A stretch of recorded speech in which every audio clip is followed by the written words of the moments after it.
잘 안 들리죠?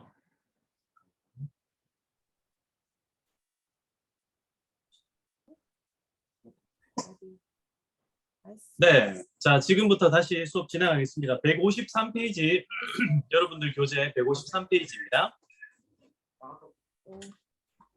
네, 153페이지를 펼쳐주시고요.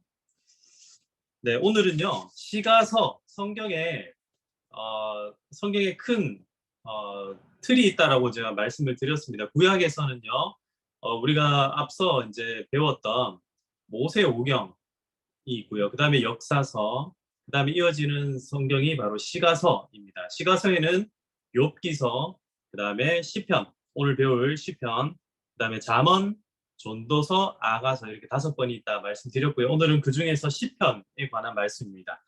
시편은 여러분들 성경을 읽어보신 분들이라면 누구든지 한번 아마 읽어보셨을 거예요. 그런데 시편이 총 150편이다 보니까 이 150편이나 되는 시편을 정리하기가 참 쉽지가 않죠. 그래서 그 내용을 오늘 일목요연하게 한번 정리를 쭉 하고요.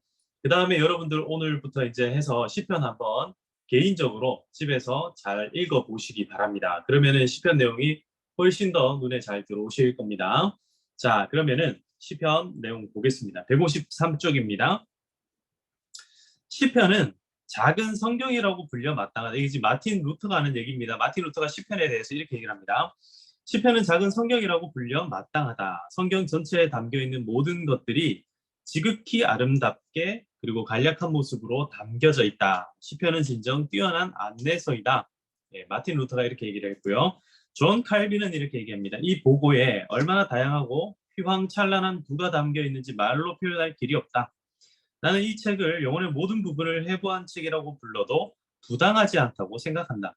왜냐하면 어떤 사람이 의식할 수 있는 모든 감정이 다 거울처럼 여기에 묘사되어 있기 때문이다.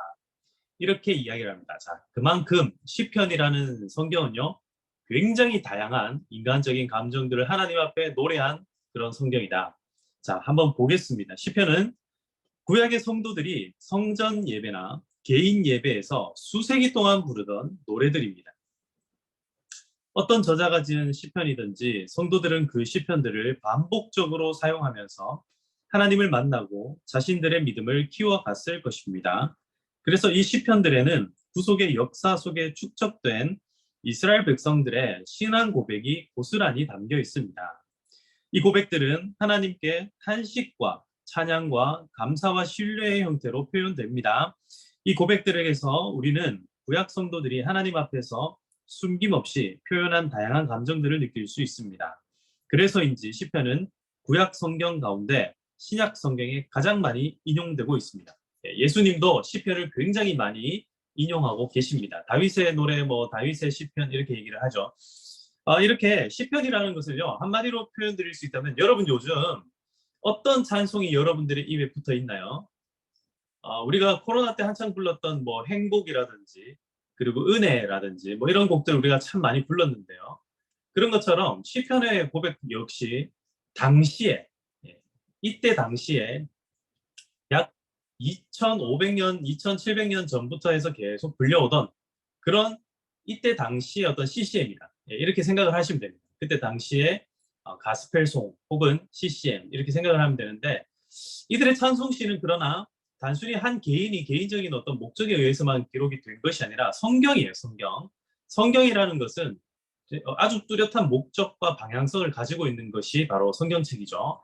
역시 마찬가지로 구원과 관련된 내용들 이런 것들이 다 포함이 되어 있습니다. 자, 그래서 여기 보시면 다윗 시대 BC 1010년이라고 되어 있는데요. 다윗 시대로부터 해서 포로 귀환 시대 때까지 이 시편들이 기록되고 작성됩니다. 물론 번외로 그 모세의 시편도 있습니다. 모세 시편 같은 경우는 이것보다 시대가 훨씬 앞서겠죠. 그런데 그 모세 시는요, 모세가 이 시편을 기록하기 위해서 기록을 했다기보다는 이미 다른 어떤 목적으로 불려지던 그런 노래인데 이것이 여기에 이제 편집이 되었다라고 보는 게 맞다라는 거죠. 아무튼 주된 시기는 다윗 시대 때부터 이 시편이 시작됐다 이렇게 봐야 됩니다. 자, 오늘 전체 내용을 한번 제가 간추려 드리고 이제 시작을 할게요. 오늘 내용을 잘 살펴보셔야 되는데요. 첫 번째로는요, 시편의 기원, 수집, 편집의 과정 이것을 말씀드릴 겁니다. 그리고 두 번째는 구조, 세 번째는 내용, 그리고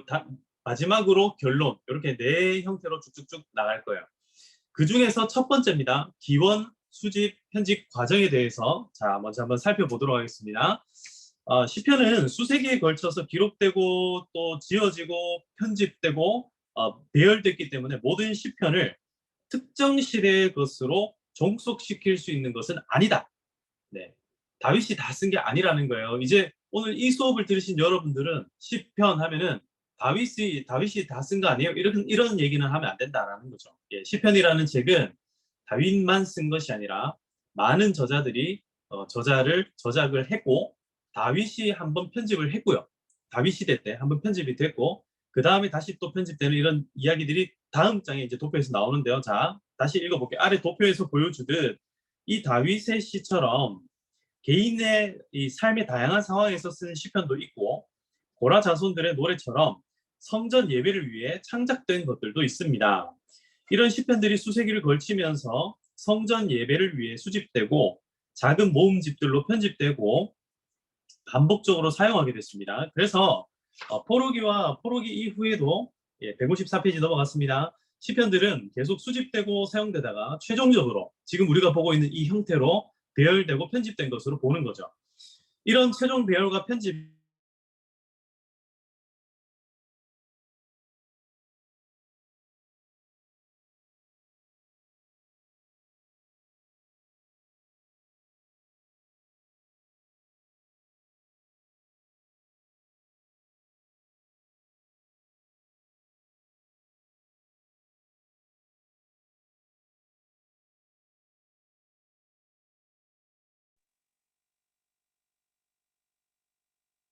안 되고 있어요. 안 되고 있어요.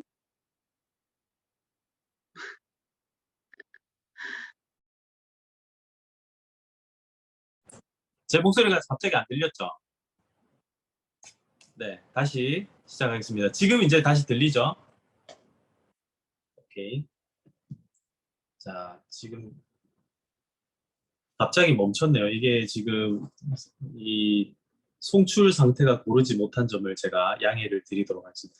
하다가 보면은 저도 이렇게 보면 여러분들 화면이 갑자기 멈춰 있을 때가 있거든요. 예, 그러면 제가 다시 얼른 껐다 다시 켜도록 할 테니까 너무 걱정하지 마시고 시작하겠습니다. 다시요. 154페이지, 예, 154페이지 제일 위에서 두 번째 줄 다시 볼게요. 그래서 이 제2성전에서의 예배를 위해 제사장들이나 레위인들에 의해 완성되었을 가능성이 크다. 물론 이 시편집은 유대교 회당에서도 사용되었을 것입니다. 이상의 과정들 도표로 정리하겠습니다. 자, 도표를 보세요, 여러분. 도표를 보시면 어디를 보셔야 되냐면 화살표를 잘 보셔야 돼요. 화살표를 잘 보시면 처음에 모세, 다윗, 솔로몬, 아삽, 고라, 자손 이 개인들이 이제 시를 쓰기 시작합니다. 이 시를 쓰기 시작할 때 이 시들이 전부 다 어디로 갑니까? 다윗의 기도집이라는 것으로 지금 흘러간 게 한 군데가 보이죠. 예, 다윗은 다윗의 기도집을 처음에 만든 것으로 보는 거예요. 그런 다음에 솔로몬이 고라 자손의 시집을 만드는 것으로 이제 보이죠. 그 다음에 아삽의 시집에는 아삽과 고라 자손들이 요 아삽의 시집을 만든 것으로 보입니다. 그러니까 이런 처음에 이제 최초에 나왔던 어떤 찬송가 계열들이다 이렇게 보시면 되는 거예요. 요거를 묶어서 제일 처음에 만든 게 뭐냐? 시편 1집이 나왔다. 그게 언제입니까? 그 위에 보시면 왕국 시대 및 포로기 후기 뭐 이렇게 나오고 있죠. 자, 요 시편 1집이 나중에 성전에 올라가는 노래와 할렐루야 시편과 함께 합쳐지게 됩니다. 그래서 150편 5권으로 구성된 지금 우리가 볼 수 있는 이 시편이 이제 구성이 되었다. 이렇게 보고 있는 거죠. 자, 요렇게 배열과 구성이 되었을 것이다 라고 보고 있고요. 그런 다음에 이제 우리가 구조를 한번 살펴보겠습니다. 이 구조와 내용은 조금 구분해서 제가 볼게요. 구조라는 것은 시편이 어떤 구조를 가지고 있는가를 보는 거예요. 자, 봅시다. 시편은요, 총 5권으로 구성이 되어 있습니다. 시편은 5권으로 구성됩니다. 마치 시가서가 5권으로 구성되는 것처럼 시편 역시 5권으로 구성되어 있다. 자, 시편의 구성 5권 그 중에서도요. 제일 첫 번째 권에 그러니까 이 5권으로 구성되어 있는 제일 앞에 뭐가 붙어 있냐면 이 시편 전체를 서론격으로 열어주는 시편 1편과 2편이 있어요. 그러니까 시편 1편과 2편은 이 5권의 시편 전체를 서론해 주는 겁니다. 그 다음에 제일 마지막에 시편 150편인데 이것은 결론입니다. 네. 그래서 다시 말씀드릴게요. 시가서의 시편의 구성, 시가서와 시편을 구분합니다. 시가서는 욥기, 시편 뭐 이런 것들 다 합친 게 시가서, 그리고 시편은 1편부터 시작해서 150편까지 있는 게 시편이에요. 근데 이 시편의 1편과 2편은 서론, 그 다음 3편부터 시작해서 쭉 149편까지 1권, 2권, 3권, 4권, 5권으로 구성이 되는데 제일 마지막에 150편을 붙여가지고 이 시편 전체를 구성하고 있다. 제가 이거를 여러분들한테 좀 그림으로 보여드리면 좋은데 이게 좀 보일지 모르겠어요. 자, 잠깐만요. 보이시나요? 잠깐만. 너무 연하죠, 지금. 자, 요거는요, 제가 나중에 조금 그림을 예쁘게 그려가지고 다시 그 톡방에다 올려놓을 테니까 보고 확인하시고요. 그렇게 이해를 하시면 됩니다. 어쨌든 시편, 자, 갑니다. 구조입니다. 154페이지 구조를 보시면요. 시편 1, 2편은 시편 전체 서론으로 시편의 주제를 안내하고 있습니다. 우리가 시편 1, 2편 참 많이 읽었죠. 그리고 시편 146에서 150편, 특히 150편은 시편의 결론으로 할렐루야 시편이 나와요. 예, 할렐루야 할렐루야 하는 시들이 엄청나게 나오는데 그 이유가 뭔가 나중에 보겠습니다. 그건 나중에 내용에서 볼게요. 자, 1, 2편은 복이 있다라는 두 감탄사로 시작하고 끝이 나면서 두 가지의 행복의 길을 보여주는데요. 하나님의 말씀과 기도, 이 기도라는 것은 여호와께 피하는 게 기도다라고 얘기를 합니다. 이것을 제시하면서 시편의 가장 중요한 주제들을 안내하고 있습니다. 그 주제들은 하늘에서 좌정하신 온 땅의 왕이신 하나님, 하나님의 대리 통치자인 왕, 그리고 의인에 대한 하나님의 인정과 악인에 대한 심판, 그리고 율법, 기도, 하나님의 임재와 통치의 장소인 거룩한 산 시온, 하나님의 나라의 온 세상의 확장과 승리 등입니다. 이 내용들은요 계속 반복됩니다. 이따가 내용에서 다시 살펴볼게요. 그 다음 시편은 5권으로 구성되는데요. 1권은요 그러니까 1권은 1편에서 41편까지. 자, 여러분 성경책이 있으신 분들은 시편 1편을 한번 보겠습니다. 이걸 직접 봐야 여러분 기억이 나시겠죠. 자, 시편 1편을 봅니다. 시편 1편과 2편이 시편 전체의 서론이다 말씀드렸죠. 그래서 시편 1편과 2편 우리가 참 많이 읽는 책인데요. 복 있는 사람은 악인의 꾀를 따르지 아니하며 이렇게 시작을 합니다. 네, 이렇게 시작을 하고 어떻게 끝이 나죠? 6절에 보시면 무릇 의인들의 길은 여호와께서 인정하시나 악인들의 길은 망하리로다. 이렇게 끝이 나고 있습니다. 그 다음 시편 2편을 보시면 어찌하여 이방 나라들이 분노하며 세상 민족들이 헛된 일을 꾸미는가라고 시작을 하죠. 근데 끝을 보세요. 끝을 보시면 모든 사람은 다 복이 있도다라고 끝이 나고 있죠. 그래서 1편과 2편을요. 나누어진 것이 아니라 하나의 시편으로 본다는 거예요. 이 서론의 한 전체 하나로 볼 수 있다는 거예요. 그러면 어때요? 시편 1편 1절에서 복이 있는 사람은으로 시작을 해서 2편 제일 마지막 12절에 보시면 모든 사람은 다 복이 있도다라고 끝이 나고 있죠. 이렇게 시편은요.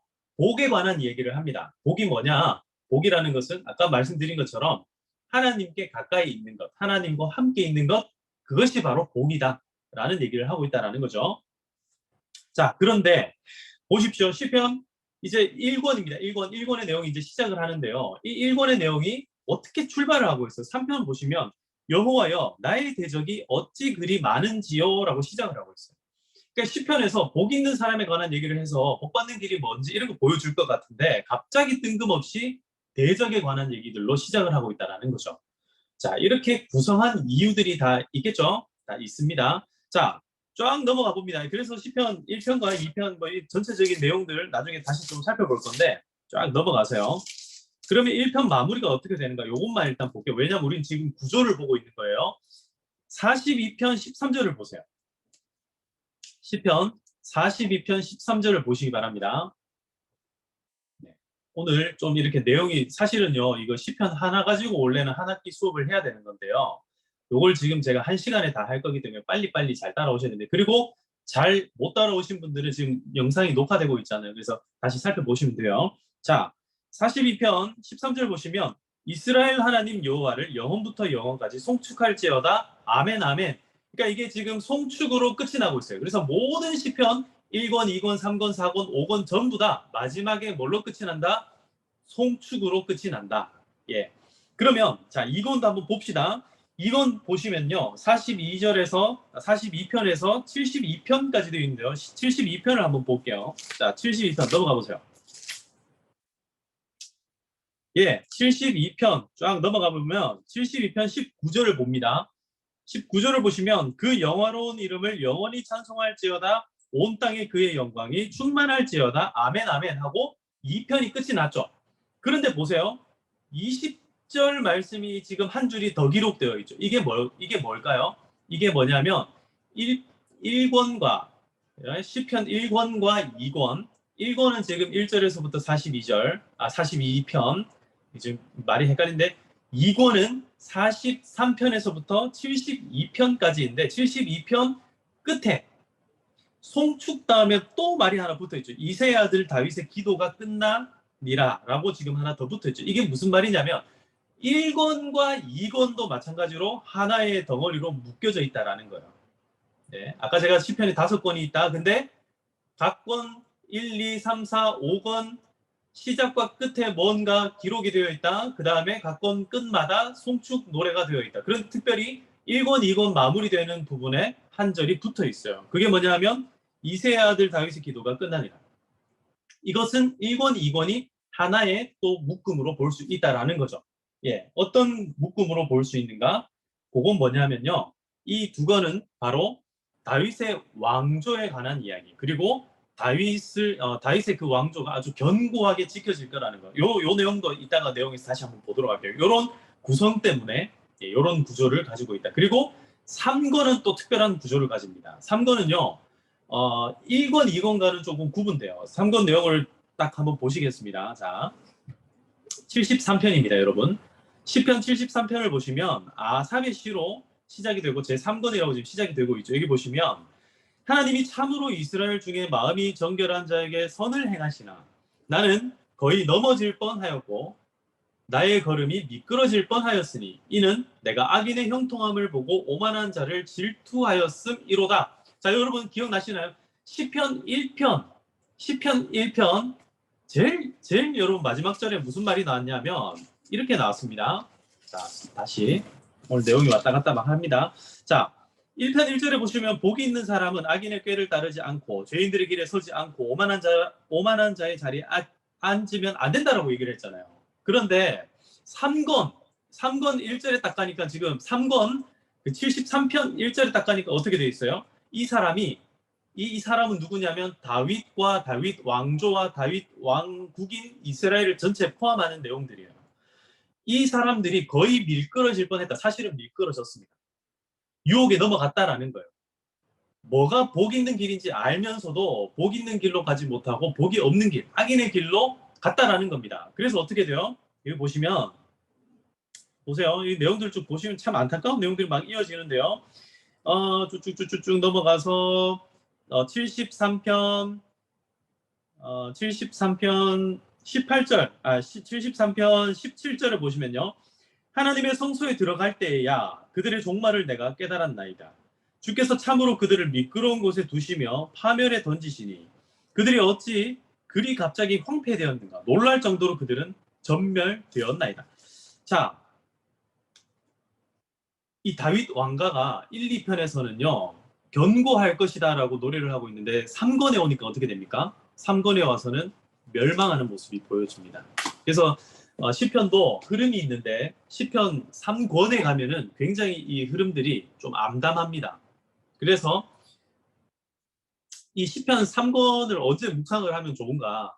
여러분, 우리 마음이 혹은 우리 상황이 무너질 대로 무너졌을 때, 우리가 욥기서만 떠올릴 것이 아니라 시편 3권을 한번 떠올리시면 좋다라는 거예요. 그래서 73편부터 이 모세 시편이 시작되는 90편 전까지 여러분 읽어보시면 굉장히 암담한 이 멸망을 당하였던 그런 이스라엘 왕국의 모습들이 그대로 다 묘사가 되고 있어요. 그래서 이 장면들을 보시면 어떻게 한 인간이 타락해 가는가라는 것을, 어떻게 멸망해 가는 파멸의 모습으로 빠져드는가, 그런 것을 볼 수 있습니다. 이게 굉장히 힘든 사람들한테는 위로가 될 수 있습니다. 그리고 그리고 난 뒤에 이 4권 5권들이 이제 어디서 나오는가? 예, 4권 5권에서는 주로 이제 찬양 시들이 나오죠. 자, 155페이지. 155페이지 하나, 둘, 셋, 네 번째 줄에 보시면 이게 점 하나 찍혀 있는데 있죠. 거기 제가 읽어볼게요. 기도 시편들은 1에서 3권에 많이 들어있고요. 그 다음에 찬양 시들은 주로 4, 5권에서 많이 등장을 합니다. 이런 흐름은 고난 가운데서 의로운 성도들이 이 성도들의 기도가 결국은 응답받고 하나님의 의로운 통치를 찬양할 날이 올 것임을 소망하는 것처럼 보이게 되는 거죠. 전체 시편의 흐름을 다음과 같이 볼 수 있습니다. 자, 이게 이제 정리입니다. 여러분 여기다가 잘 선을 그어 놓으시고요. 이렇게 한번 정리해 보세요. 1권에서 2권은 다윗 왕조의 견고함, 3권은 다윗 왕조의 멸망, 다윗 언약의 파괴 이런 것들이 나오고요. 그 다음에 4에서 5권은 포로 귀환과 다윗 언약의 회복에 관한 소망. 예, 시편은 전체적으로 이런 구조를 가지고 있다. 자, 우리 구조까지 왔습니다. 오늘 아주 중요한 내용인 구조까지 왔어요. 다시 구조 너무 중요하기 때문에 다시 한 번 더 제가 설명드릴게요. 시편의 구조를 제가 이 5권의 성경을 통해서 제가 말씀드렸습니다. 1, 2, 3, 4, 5권으로 나눠져 있다. 그런데 이 1, 2, 3, 4, 5권 앞에는 시편 1편과 2편이 서론으로 붙어 있고 마지막에는 150편이 결론으로 붙어 있다. 자, 이렇게 말씀드렸고요. 각 권마다 각 권 끝에는 뭐가 있다? 송축하는 시들이 들어있다.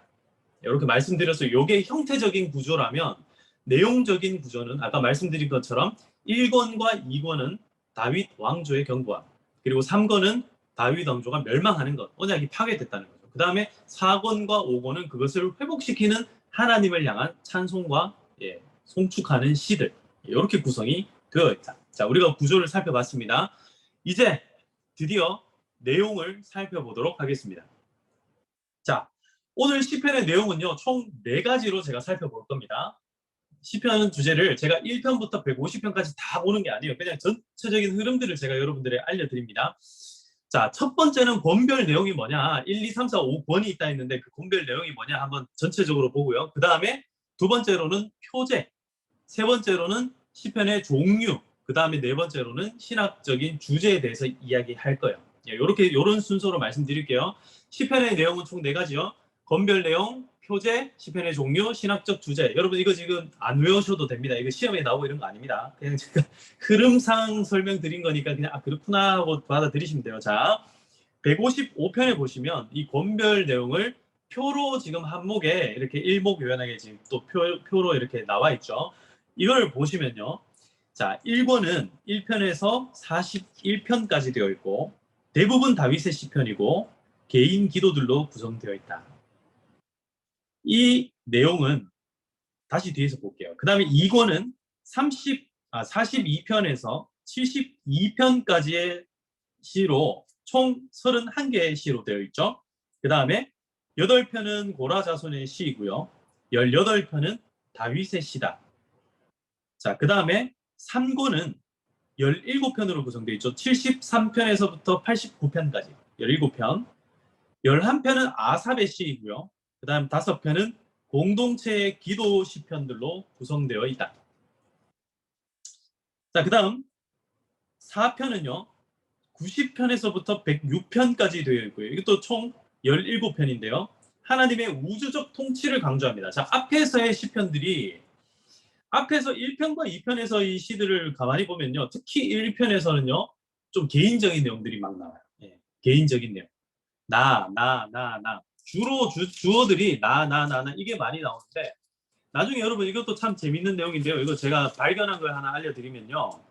2권에 딱 들어가면 44편부터 계속해서 나가 아니라 내가 아니라 우리라는 단어들이 참 많이 나와요. 그러니까 주어가 조금 바뀌죠. 나에서 우리라는 주어로 좀 바뀌는 것을 우리가 살펴볼 수 있어요. 이렇게 바뀌는 것도 이유가 있는 거죠. 자, 근데 우리 공동체가 아까 전에 3권에서 망했다 그랬죠.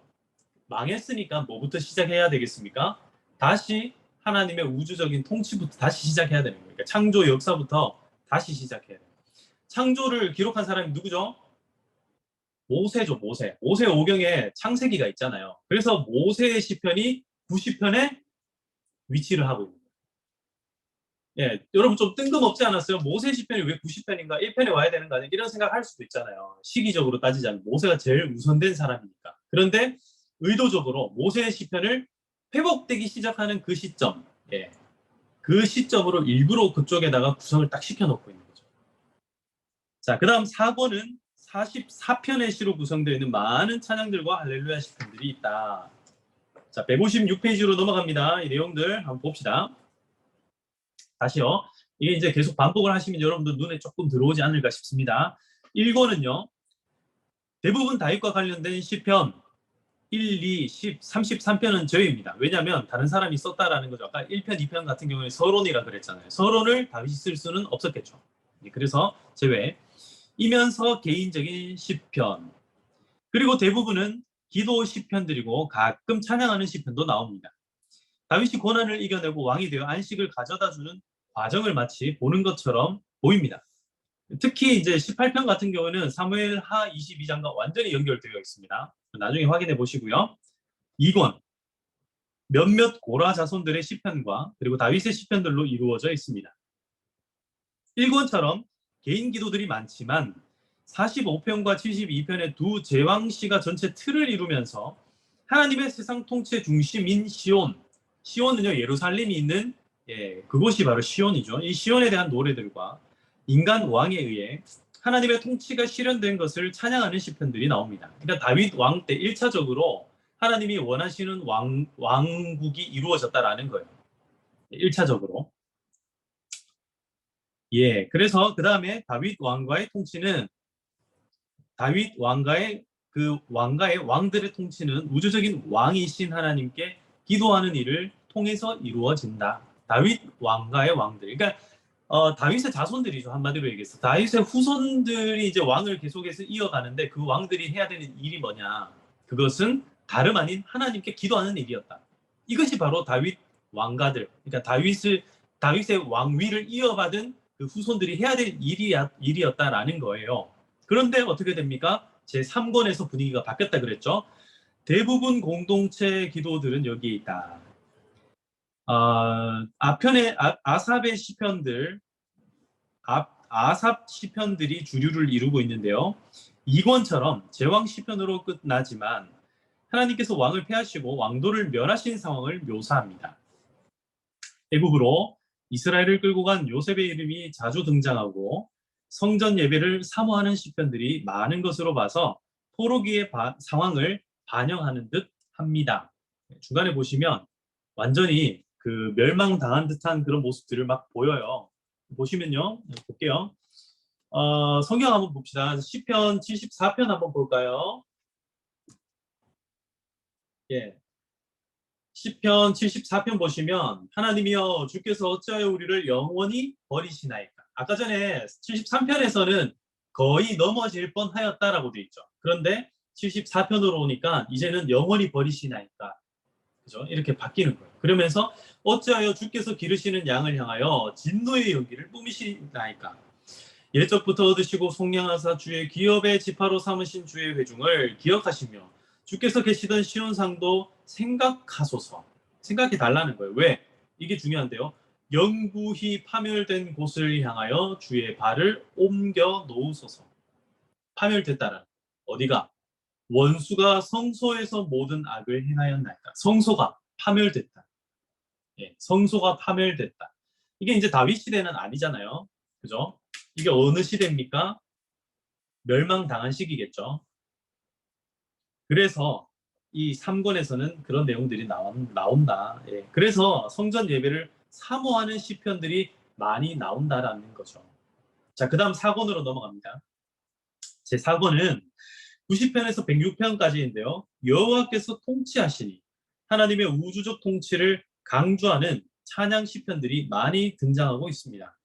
모세의 이름이 자주 등장하고요. 출애굽 상황을 회고하는 노래들도 등장을 하는 걸로 봐서 이것은 제2의 출애굽, 즉 출바벨론. 예, 여러분 이해되시죠? 출애굽이 있고 출바벨론이 있죠. 출애굽은 모세 시대 때 일어난 일이고 출바벨론은 언제 일어난 일입니까? 여러분들 이제 얼마 전까지 우리가 그 이제 새벽 기도회 때 이제 그 이야기를 들었었는데요. 스룹바벨 그리고 에스라, 느헤미야 이런 사람들 이야기를 들으면 그 시대가 바로 출바벨론 시대입니다. 그러니까 포로기에서 포로기가 끝이 나면 어떻게 됩니까? 포로 귀환기가 되는 거예요. 포로에서 이제 귀환을 했다라는 말이죠. 예, 그 시대쯤에 불러졌던 찬양, 정말 다시 예루살렘으로 가서 고향 땅으로 가서 예배하고 싶다. 아주 사무친 찬양들이 바로 이 4권에 나오는 찬양들이다. 자, 그다음 5권. 성전에 올라가는 노래와 할렐루야 시편들이 등장하는 것이 특징입니다. 5권은 마치 4권의 기도에 응답하기라도 하듯이 하나님께서 포로들을 회복시킨 것을 노래하는 시편이 자주 등장합니다. 그래서 4, 5권은 포로에서 돌아온 성도들이 제국의 왕들을 압도하시는 하나님의 우주적 왕권을 노래하는 찬양 시편들을 많이 담고 있습니다. 시온의 회복과 시온 성전 중심의 예배도 강조하는 거죠.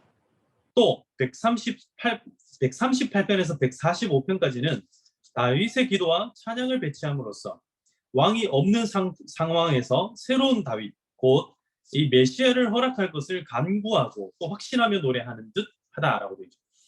원래 이제 구성상으로 보면 5권에서 다윗이 나오면 안 되죠. 그죠? 다윗은 1권과 2권에서 다윗이 나오는 것은 이해가 되죠. 왜냐하면 다윗의 왕위를 견고하게 하기 위해서 1권과 2권이 구성되는데 3권에서 망했잖아요. 근데 갑자기 왜 5권에서 다시 또 다윗의 노래들이 나오는가? 그것은 다시 다윗의 시대가 올 거라는 거예요. 누구를 통해서? 다윗의 자손인 예수님을 통해서. 그래서 이제 메시아를 바라는 시편들이 여기에서 많이 나타난다. 자, 요게 바로 권별 내용이었습니다. 예, 요 권별 내용, 요걸 살펴보는 것만으로도 시편 1편에서 150편의 내용을 전체적으로 우리가 대충 보았다 볼 수 있고요. 자, 그 다음에 이제 조금 가벼운 마음으로 보시면 됩니다. 시편에 보시면 표제들이 나오죠. 표제. 여러분 시편에 보시면요, 뭐 아삽의 시, 아삽의 마스길, 솔로몬의 시, 뭐 이런 표제들이 나오는데 이 표제들이 가지고 있는 특징이 뭔가 이제 이런 내용이에요. 보겠습니다. 예를 들어서 시편 60편은 다윗이 교훈하기 위해 지은 믹담, 인도자를 따라 수산 에돛에 맞춘 노래. 지금 157페이지 읽고 있습니다. 다윗이 아람 나하라임과 아람 소바와 싸우는 중에 요압이 돌아와 에돔을 소금 골짜기에 쳐서 12,000명을 죽인 때에 뭐 이런 표제들이 붙어 있어요. 150편 중에서 무려 116개의 표제가 붙어 있죠. 그리고 이 표제가 붙어 있지 않은 시편들은 주로 4권과 5권에 있어요. 표제는 저자가 붙인 것이라기보다는 예배 시간에 사용하거나 책으로 묻기 위해 시편을 보거나 편집한 사람들이 붙였을 가능성이 높다 이렇게 보는 거예요. 그러니까 다윗이 직접 자기가 붙인 게 아니라는 거죠. 내가 사울과 싸울 때 쓴 노래이다 이렇게 붙였다기보다는 그 노래를 이제 자꾸 부르다 보니 저거는 다윗이 누구랑 싸울 때 불렀던 거지, 도망칠 때 불렀던 거지, 까먹지 않기 위해서, 기억하기 위해서 그 위에다가 표제를 붙인 거예요. 요즘에도 찬송가를 보시면요, 요즘 나온 이제 그 악보집을 보시면 코드별로 구성이 되어 있어요. 뭐 A 코드는 A 코드들끼리, 그 다음에 G 코드는 G 코드 곡끼리 이렇게 곡들끼리 묶어놔요. 그렇게 하면은 함께 부르기가 좋기 때문에 그런 거죠. 자, 그래서 표제들은 주로 저자 혹은 모음집의 이름, 또 시의 종류, 음악적인 설명, 뭐 수산 에돛 같은 거, 에돛 이런 것들이죠. 그 다음에 예전적인 설명, 예를 들어 인도자를 따라, 인도자가 먼저 부르면 그 다음에 사람들이 따라서 부른다든지 뭐 이런 것들이죠. 저작하게 된 역사적인 배경 등을 담고 있다. 그러므로 시편에 붙여진 음악적 설명들이나 예전적 표제가 원래 그 시편이 저작된 목적이라고 생각해서는 안 된다. 네. 그냥 참고하라는 거예요. 참고. 그 내용은 참고를 하고 어떤 형태는 그렇게 불렀구나 이렇게 이해를 하시면 된다는 거예요. 오히려 그것들은 후대의 성전 예배에서 사용될 때 필요한 지시어와 같은 것이라고 생각하면 됩니다. 여러분 교동문 아시죠? 교동문. 우리도 그런 거 하잖아요. 교동문 보시면 거기 보면 청중들, 뭐, 그 다음에 인도자, 혹은 다 함께 이런 것들이 괄호가 돼가지고 나오거든요. 근데 그게 이제 성경의 내용이라고 보시면 안 된다라는 거예요. 예. 그건 성경의 내용이 아니죠. 성경에 다 함께라고 적혀 있지 않다. 예. 그 이야기를 드리는 겁니다. 그래서 표제는 시편이 저작될 때 붙여진 것은 아니지만 시편 해석상의 중요한 단서들을 제공해 주고 있고, 시편들이 개인적으로냐 아니면 공동체에서 어떻게 사용되었는지에 대한 많은 힌트를 제공하고 있다. 자, 다음으로 시편의 종류입니다. 시편의 종류는요, 몇 가지 종류가 있어요. 시편도 읽어보면은 분위기가 벌써 달라요. 엄청 밝은 분위기가 있고 어두운 분위기가 있고, 굉장히 전투적이고 진취적인 분위기가 있는가 하면 굉장히 여린 그런 분위기들도 있습니다. 그걸 종류를 몇 가지를 좀 나눠놨는데, 그게 바로 첫 번째로 탄식시 혹은 기도, 테필라라고 되어 있는 거예요. 테필라.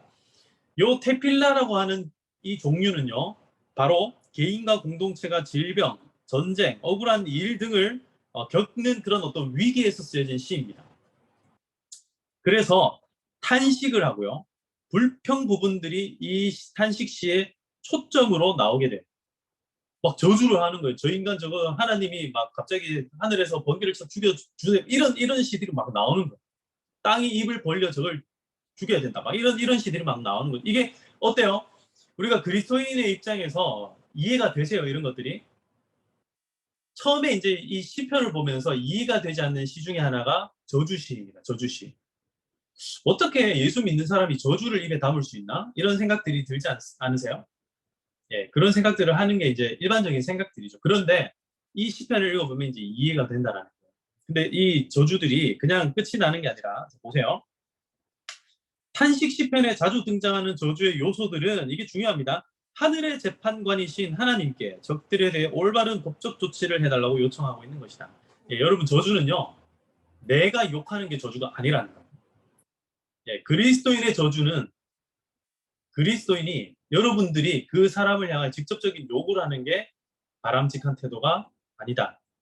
그럼 어떻게 해야 되는가? 하나님께 맡겨야 된다. 예, 우리가 심판자가 아니라는 거예요. 예, 우리는 심판자가 아니라 심판주가 하나님이라는 것을 믿고 붙드는 것을 보여주는 것이 바로 이 탄식시이다. 네, 탄식시도 종류가 굉장히 많은데요. 나중에 한번 기회가 되면 한번 천천히 한번 읽어보셨으면 좋겠어요. 아까 전에 주로 이제 73편부터 나오는 그 제 3권 내용에 보시면 이 저주시들이 굉장히 많이 나옵니다. 위기 가운데 있으니까 할 수 있는 게 뭐예요? 하나님을 붙드는 것밖에 없겠죠. 그래서 저주시들이 굉장히 많이 나와요. 그리고 군데군데 뭐 이렇게 원수들을 향한 이런 이야기들 굉장히 많이 나옵니다. 자, 그 다음에 테필라가 있으면 테힐라가 있어요. 테힐라. 테힐라는 찬양 혹은 찬양의 노래입니다. 주로 공동체 찬양 시편들로서 창조 세계와 역사에 나타난 하나님의 위엄과 능력뿐만 아니라 하나님의 자비와 우주적 왕권을 노래합니다. 찬양시는 주로 찬양으로의 초청, 그리고 찬양의 이유 등으로 구성되어 있어요. 같이 노래하자, 내 영혼아 찬양할지어다, 막 이런 것들 얘기하는 거예요. 내 영혼아 찬양할지어다, 내 영혼아 송축할지어다, 이런 표현들이 자주 나오죠. 그렇게 하는 이유가 뭐겠습니까? 내 영혼이 찬양을 할 상황이라는 거예요, 아니라는 거예요? 하기가 참 쉽지 않다라는 거예요. 여러분, 그래서 그런 태도가 필요합니다. 여러분들도 지금 내가 노래할 상황이 아니에요. 그럴 때 어떻게 해야 됩니까? 내 영혼아 송축할지어다. 자, 여러분 한번 해봅시다. 내 영혼아 송축할지어다. 네, 내 영혼아 송축할지어다. 내 영혼을 향하여서 이런 이야기를 하는 이유가 뭐냐? 그럴 상황이 아닌 상황에서도 우리는 하나님을 붙들어야 되는 존재다라는 것을 성경은 우리에게 가르쳐주고 있다. 자, 그 다음에 감사의 노래가 나옵니다. 하나님의 구체적인 구원의 사역, 158페이지 지금 보고 있습니다. 하나님의 구체적인 구원의 사역에 대한 감사를 회중들 앞에서 표현한 시편이다. 감사의 내용은 주로 질병의 치유, 적들로부터의 구원, 고통으로부터의 구조, 이런 시편들의 핵심이 바로 구원의 이야기입니다. 하나님 결국 나를 구원해 주셨어. 여러분, 다윗의 시편이 왜 많이 불려지는지 이유를 아시겠죠? 다윗이 어마어마하게 고생을 많이 하잖아요. 수십 년 동안 광야에서 헤매고요. 계속 사울 왕에게 쫓겨다니고요. 심지어 자기 자식으로부터도 나중에 쫓겨다녀요. 나중에 시편에 보시면 압살롬에 의해서 쫓겨날 때 쓴 시, 이런 시도 나옵니다. 그런데 그런 시에서 항상 결론이 뭡니까? 하나님이 나를 건져내 주셨다. 하나님을 구하고 바라봤더니 하나님께서 나를 결국 구원해 주시더라. 이게 간증인 거죠, 간증. 이런 내용들이 감사의 노래로 나옵니다. 이건 토다라고 하고요. 그 다음에 신뢰 시편. 하나님에 대한 신뢰를 선언하고 하나님의 구원을 확신하는 시편들로서 확신 혹은 신뢰의 선언, 이런 부분에 반드시 포함되고 있습니다. 가장 유명한 게 시편 23편. 여호와는 나의 목자시니 내가 부족함이 없으리로다. 예, 이것은요, 진짜 부족함이 없어서 그런 게 아니라 부족하지 않을 거다 믿고 확신하며 얘기하는 거예요. 여러분들 자녀들이 우리 집에 뻔히 우리 집 상황이 어떤지 알아요. 예전에 이제 제 이야기를 잠깐 드리면, 저는 지금도 그 사건이 충격적으로 저한테는 와닿아 있어요. 뭐냐면은 아침에 제가 문제집을 사야 되는 날이 있었어요. 문제집 가격이 예를 들어서 17,000원이었다 합시다. 문제집을 17,000원을 주고 사야 되는데 엄마한테 이제 가서 얘기를 했죠. 엄마, 문제집 사야 돼요. 돈 좀 주세요. 그랬더니 엄마가 마침 돈이 없다. 현금이 없다라는.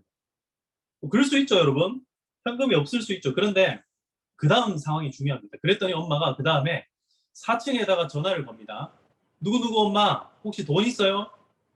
없다라는 거예요. 그러니까 옆집에다가 다시 또 전화를 겁니다. 누구누구 엄마, 돈 있어요? 있대요. 아, 그러면 돈 2만 원만 좀 빌려주세요. 그 아침에 잠깐이었지만 엄마가 나를 위해서 옆집에 가서 돈을 빌려주는 이 사건이 저한테 굉장히 충격적이었습니다. 제가 그 이후로 저희 어머니한테 돈 가지고 단 한 번도 거짓말을 한 적이 없어요. 이게 굉장히 충격적인 상황이었던 거죠. 순간들이었던 거죠. 아, 우리 집이 힘들구나, 어렵구나, 돈을 빌려. 사실 나중에 좀 알게 된 사실인데 돈이 진짜 없었던 건 아니에요. 네, 집에 돈은 사실 있었어요. 근데 그냥 그날 현금이 없었던 거죠. 뭘 했는지는 모르겠지만 현금이 없었던 거겠다. 어쨌든 간에 그래서 제가 그 어떻게 했냐면, 여러분 2만 원, 17,000원짜리 문제집을 살 때 2만 원을 줬어요. 그러면 보통 3,000원 어떻게 합니까? 당연히 내가 먹는 거죠. 맛있는 거 사 먹고 그런 거잖아요. 보통 그렇잖아요. 근데 제가 그 3,000원 어떻게 할게요? 그대로 집에 들고 왔어요. 그리고 엄마한테 드렸어요. 왜냐하면 우리 집은 2만 원이 없어서 돈을 빌려야 되는 집이다라고 내가 그때 생각을 합니다. 아니었어요. 네, 나중에 10 몇 년이 흐른 뒤에 제가 깨닫게 됐습니다. 그게 아니었다. 아무튼 이게 뭐냐면요, 신뢰 관계라는 것이 형성이 될 때에 어떤 상황들이 참 중요하다라는 거예요. 이런 상황에서 내가 이런 상황에서 우리 어머니가 부끄러웠을 거 아니에요. 돈을 빌린다는 것이. 근데 그런 상황임에도 불구하고 자식을 위해서 마음껏 나서 줄 수 있다라는 것이 저는 참 고마웠고, 그 이후로는 나도 어머니한테 신뢰의 존재가 되고 싶다라는 생각이 든 거예요. 절대로 거짓말하지 말아야겠다. 그런 생각들이 들었다. 예, 갑자기 뭐 얘기하다가 지금 여호와는 나의 목자시니 내가 부족함이 없으리로다, 이 이야기하다. 그래서 제가 저희 어머니한테 절대로 반찬 투정을 한 적이 없습니다. 무조건 맛있다 했어요. 요즘도 그래서 제가 식사 습관 중에 하나가 어떤 반찬이 나와도 맛있다라고 얘기를 합니다. 저희 아내가 김치 하나만 내놔도 저는 맛있다면서 먹어요. 왜 그렇습니까? 여러분, 이 선포가 참 중요합니다. 여호와는 나의 목자시니 내게 부족함이 없으리로다.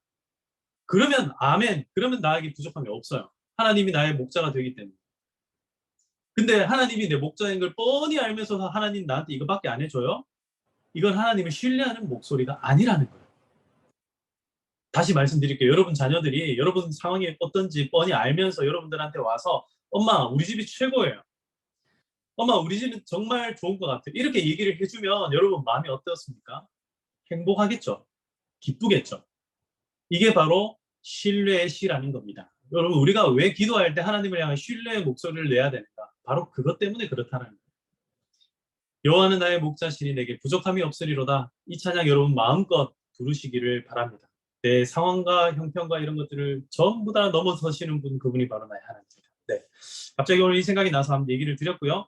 자, 그 다음에 제왕 시편들 왕의 일생과 관련된 시들이 있죠. 그 왕의 즉위식, 뭐 결혼, 왕에 대한 축복, 왕의 탄식 이런 제왕 시편들이 나오는데 이것은 예루살렘 멸망 후에 이 시편들이 이상적인 왕, 즉 메시아의 출현을 열망하는 메시아 시편으로서도 그 기능들이 가능하게 되었다. 이 시편 노래를 부르면서 보세요. 포로로 끌려갔어. 그러면 왕이 없는 거잖아요. 현실상. 그런데 왜 이런 시들을 부르고 있는가? 우리에게 결국은 이런 왕이 올 거다 기대하는, 네, 기대하는 겁니다. 예, 그 다음에 지혜 혹은 토라 시편이 있습니다. 토라. 교훈이라는 의미로 토라라고 지금 적혀 있죠. 원래 토라는 뭐예요? 모세오경을 토라라고 얘기하죠. 토라. 예. 10계명 같은 것을 토라라고 얘기하죠. 율법 이런 것들요. 미슈파트라고 얘기를 하는데 자, 교훈 시편인데요. 지혜 문학이죠. 이 시편은요, 지혜 문학에 또 포함되는 내용이기도 하죠. 그래서 하나님의 말씀, 삶과 믿음에 대한 교훈에 집중한 시편들. 이 시편에는 기도나 찬양이 없어요. 예, 기도나 찬양은 없고 그냥 인생이라는 것은 이렇게 되는 것이다. 이런 이야기들이 나와요. 그래서 이렇게 해야 된다, 저렇게 해야 된다. 이런 교훈들이 등장하는 것. 자, 시편의 종류 밑에 보시면 단식, 감사, 찬양, 신뢰, 제왕, 지혜시 이렇게 구성되어 있다. 자, 우리가 내용들 중에서 지금 세 가지를 봤습니다. 권별 내용, 표제, 시편의 종류 이 세 가지를 봤습니다. 이제 마지막으로 내용들 중에서 가장 중요한 오늘 전체 내용 중에서 가장 중요한 신학적인 주제입니다. 신학적인 주제. 아니, 뭔 성도들이 신학까지 봐야 되는가 이렇게 생각하기 쉬워요. 그러나 신학적인 주제를 봐야 이제 시편을 보는 이게 키가 되는 거예요. 진짜 바이블 키인 거예요. 근데 이 신학적인 주제는요. 사실 제가 이 시편을 제가 설교를 자주 했었죠. 다윗과 관련된 설교도 자주 했고 시편과 관련된 설교를 자주 했는데 이미 말씀드렸어요. 요 표를 보실게요. 159페이지입니다.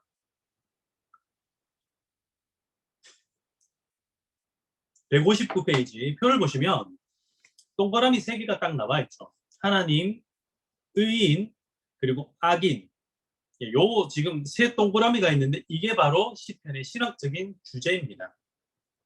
아주 간단하죠. 첫 번째 요소는 하나님입니다. 이 하나님을 보시면요. 밑에 뭐라고 적혀 있죠? 지존하신 왕, 의로운 재판관, 시온의 좌정하심. 이 하나님이 제일 먼저 화살표를 어디로 봐야 되냐면 제일 먼저 왼쪽으로 화살표를 타고 내려와 보세요. 그러면은 말씀과 기도 응답 그리고 구원과 복 이렇게 적혀 있죠. 하나님이 의인에게 해주시는 게 뭐냐? 말씀입니다. 말씀하시죠. 그러면은 의인이 어떻게 합니까? 의인이라는 것은 하나님의 말씀대로 살고 하나님을 의지하고 또 하나님의 백성으로 또 하나님의 왕으로 사는 이 사람들이 의인이에요. 그죠? 하나님 말씀이 바로 이 연결고리가 되고 있다는 거죠. 이게 언약이라고 말씀하기도 하고 토라라고 볼 수도 있어요. 예, 모세오경이라고 볼 수도 있다라는 거죠. 그래서 의인이 되기로 작정한 거예요. 자, 의인이 뭐다? 하나님 말씀대로 사는 사람. 이게 바로 의인이다. 그러면 이 의인이 하나님께 할 수 있는 게 뭔가? 감사와 찬양이죠. 감사와 찬양. 근데 여기 보면 탄식이 나와 있죠. 이 탄식은 언제 하는 거예요? 자, 의인 오른쪽에 보세요. 의인 오른쪽에 누가 있습니까? 악인이 있어요. 원수들이 있습니다. 이 원수는 뭐 하는 거예요? 하나님을 부인하고 의인을 핍박하는 자. 자, 하나님이 말씀이 있는데 이 말씀에 대해서 순종하고 하나님의 말씀을 받아들이는 사람이 의인. 이것을 거부하고 순종하지 않는 사람이 악인이에요. 그래서 이런 질문들을 합니다. 왜 천사와 악마가 나뉘어졌습니까? 너무 단순한 질문이에요. 하나님이 왜 귀신들을 왜 만들었나요? 여러분, 그런 질문들을 할 때가 있습니다. 아이들은 너무 착하게 그런 질문들을 합니다. 근데 하나님이 귀신을 만들었습니까? 귀신이 된 겁니까? 악마가 되기로 작정을 한 거예요. 이해가 되세요? 악마가 뭐를 했기 때문에 악마가 된 거예요? 하나님의 말씀에 순종하지 않았기 때문에 악마가 되버려요. 인간도 마찬가지입니다. 인간도 마찬가지예요. 여러분들 자녀들 중에서 여러분들의 말씀에 순종을 하면은 착한 아들이죠. 착한 딸이죠. 여러분들의 말씀에 순종하지 않고 불순종하면 어떤 아들이에요? 어떤 자식입니까? 나쁜 놈이죠. 예, 그 나쁜 인간을 어떻게 해야 되겠습니까? 다 이루고 설득하고 안 되면 매를 때리기도 하고 이렇게 하면서 어떻게 해요? 착한 인간으로 만들어가는 게 부모 역할이잖아요. 하나님께서 이 악인들을 향하여서 의인이 어떻게 하기를 원하는가? 자, 보세요. 대응을 안 하고 있죠. 악인들은 어떻게 하죠? 핍박하고 억압합니다. 왜? 하나님께는 그걸 해봐야 소용이 없잖아요. 하나님께는 그걸 해봐야 아무 소용이 없거든요. 그러니까 하나님을 잘 믿는 사람들을 핍박하고 괴롭히는. 그랬더니 의인이 어떻게 합니까? 악인들에 대해서는 대응을 하지 않는데 하나님을 향해서 뭘 하죠? 기도를 합니다. 탄식을 하는 거예요. 여러분, 우리의 탄식은요, 진짜 중요합니다. 우리의 탄식은 진짜 중요해요. 여러분들 주변에 나쁜 놈들이 보입니까? 나쁜 인간들이 보입니까? 그러면 하나님께 기도하셔야 돼요. 왜요? 우리는 의인들로서 하나님께 이런 것들을 놓고 탄식하고 기도해야 할 의무가 있는 사람들이에요. 가슴 아파해야 된다. 나랑 상관없으니까 가슴 아파하지 않을래요. 그거 아니에요. 그래서 우리가 기도 시간에 대표 기도를 할 때 항상 나라와 민족을 위해서 기도하고 위정자들을 위해서 기도하는 이유가 뭐냐면 그 사람들이 잘 되라고 하는 게 아니라 이 사람들이 하는 행동들이 하나님을 향하여서 하나님께 대적하고 부인하는 것, 그리고 의인이라고 하는 전체적인 그룹들, 착하게 대부분 하나님 앞에서 착하게 살려고 하는 그 사람들을 괴롭히고 핍박하고 억압하고 있기 때문에 그렇게 하면은 안 된다는 것을 우리가 알고 있기 때문에 그래서 기도하는 거예요. 예, 그래서 기도하면 하나님이 어떻게 하세요? 보세요. 하나님이 의인과 악인과 원수들에게 뭐 하시죠? 심판하신다. 요게 바로 시편의 구성입니다. 이게요, 전체적인 성경의 구성도 이런 구성이에요, 사실은. 성경 전체도 이런 구성을 가지고 있고 시편도 이런 구성을 가지고 있고. 그래서 시편을 쭉 읽어보시면 의인이라는 말도 많이 나오고 원수, 악인 뭐 이런 얘기들도 굉장히 많이 나와요. 모든 관계들이 이런 관계들을 가지고 있다. 자, 이야기 다 했습니다. 쭉쭉쭉 넘어갑니다. 결론. 자, 결론입니다. 161페이지. 선지서들이 말하는 것과는 다른 방식으로 시편은 다양하게 그리스도에 대해서 말하고 있습니다. 시편의 왕, 이 왕의 이상은 다윗의 아들 그리스도 안에서 성취되었습니다. 두 번째, 예수 그리스도는 시편에 등장하는 고난당하는 의인의 대표로서 하나님께 탄식과 기도를 올리셨습니다. 여러분, 고난당하는 의인들이 계속 나오죠. 고난당하는 의인들이 나옵니다. 욥도 고난당하는 의인이었고요. 다윗도 고난당하는 의인이었어요. 이런 고난당하는 의인들이 결국 누구에게서 완성이 되는가? 예수님에게서부터 완성이 돼요. 그리고 예수님을 따르는 사람들도 계속해서 이런 삶을 살아가게 되더라. 스테반 같은 사람, 바울 같은 사람. 왜 그 사람들은 의인인데 고난을 받는가? 여러분, 우리의 삶도 어쩌면은 고난당하는 의인의 삶이어야 될지 모르겠습니다. 고난을요, 너무 멀리 해야 될 어떤 그런 것으로 볼 게 아니라 우리가 고난 가운데 살잖아요, 사실은. 병들어서 고통당하는 게 우리의 삶이잖아요. 사회 시스템 때문에, 돈 때문에, 집 때문에, 뭐 차 때문에 이런 것 때문에 고난당하는 게 우리의 삶이거든요. 이런 고난을 받을 때 의인들이 나쁜 사람들 보면 돈 얼마나 잘 버는지 몰라요. 나쁜 짓 해가지고, 도둑질 해가지고 얼마나 돈을 쉽게 버는지 모릅니다. 그런데 우리는 그렇게 하지 않죠. 왜 그렇게 하지 않습니까? 왜냐? 예수님이 그렇게 하지 않았기 때문에. 예수님은 고난을 어떻게 했습니까? 당하셨어요. 그래서 우리도 어떻게 합니까? 당하면서 사는 거예요.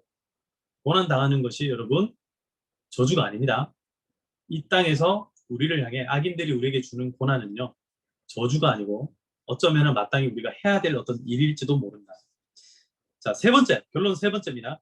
예수 그리스도의 교회는 하나님의 새로운 이스라엘, 새로운 성전, 새로운 예루살렘으로서 하나님의 백성과 임재의 장소, 그리고 통치의 중심이 된다. 여러분, 그래서 선두교회가 중요합니다. 여러분들이 다니고 있는 여러분들의 공동체 선두교회가 그래서 중요한 거예요. 선두교회는 누가 계십니까? 하나님이 계십니다.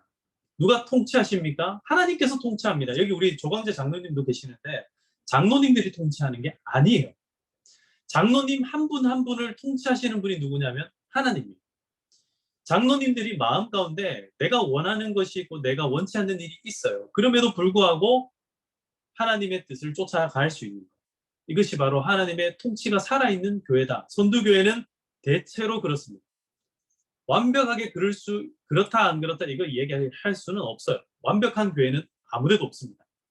이 땅에 완벽한 교회는 아무 곳에도 없어요. 완벽한 교회는 예수님이 계신 저 하늘에 있어요. 하나님께서 예수님을 이 땅에 다시 보내줄 때 그곳이 진짜 완벽한 교회가 될 겁니다. 오케이. 자, 그 다음 네 번째, 예수 그리스도의 교훈은 시편의 교훈을 완성합니다. 예수 그리스도의 교훈은 시편의 교훈을 완성한다. 자, 시편에서 나왔던 수많은 교훈들, 이것들이 예수님께서 하신 말씀들로 다 완성되고 있다. 특별히 마태복음 5장에 보시면 팔복의 선언이 나오는데요. 전부 다 시편의 용어들을 다 사용하고 있다. 우리는 시편을 읽으면서 그리스도 안에 계신 온 세상의 왕이신 하나님을 만나고 세상 나라 가운데 고통당하면서도 그런데도 하나님만 의지하는 성도의 탄식과 찬양을 배우게 됩니다. 그리고 우리의 기도와 찬양을 통해 몸소 우리와 만나주시며 우리의 탄식을 들으시며 억울함을 풀어주심으로써 이 세상의 하나님 나라를 이루어 가시는 하나님의 역사를 몸으로 체험하게 된다. 거룩한 성 시온인 교회의 하나님 나라가 온전히 이루어질 날이 도래할 것이다. 예, 시편의 결론은 이렇게 마무리가 되고 있습니다. 자, 여러분 우리 마지막으로 시편 150편 한번 함께 보겠습니다. 찬송을 봅시다. 성경책 150편. 자, 150편 여러분 다 같이 한번 읽어볼게요. 자, 음소거 해제를 이제 좀 다 해주시고요. 음소거 해제를 쭉 다 해주시고. 네, 준비되셨죠?